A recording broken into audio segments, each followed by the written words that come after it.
Mga bro, mukhang may bagong oportunidad para sa Philippine Navy. Balita na ang Royal Navy ay magre-retiro ng dalawa nilang Wave-class tankers, ang Wave Knight at Wave Ruler.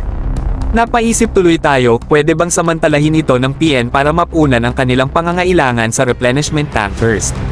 Bagamat halos 200 meters ang haba ng mga barkong ito, baka naman swak sa atin. Kapag sinubukan, baka sakali mga bro. Malaki ang advantage kung makukuha ito ng PN. Instant capability boost ang hatid nito. Hindi na kailangan maghintay ng taon para mag-build ng bagong tanker. Pero ang malaking tanong, kaya ba ng PN ang gastos?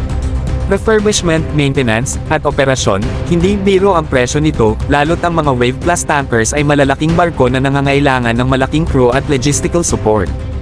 Ang laki ng potensyal ng mga barkong ito mga bro.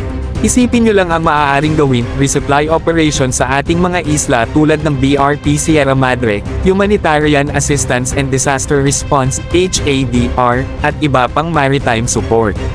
Kapag may ganitong tanker, mas magiging madali ang logistics ng PN sa malalayong lugar. Para itong moving gas station at warehouse sa dagat. Bagay kaya ito sa PN. Kung titingnan, ang laki ng Wave-class tankers ay maaaring maging challenge sa ating logistical setup. Pero kung tutuusin, ito rin ang advantage.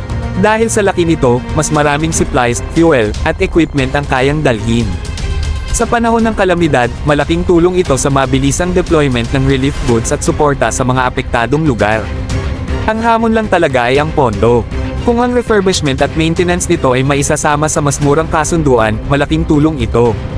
Sana makita ng PN ang opportunity dito at makahanap ng paraan para mapundohan. Malaki rin ang maitutulong ng partnership sa ibang bansa para ma-maximize ang ganitong asset.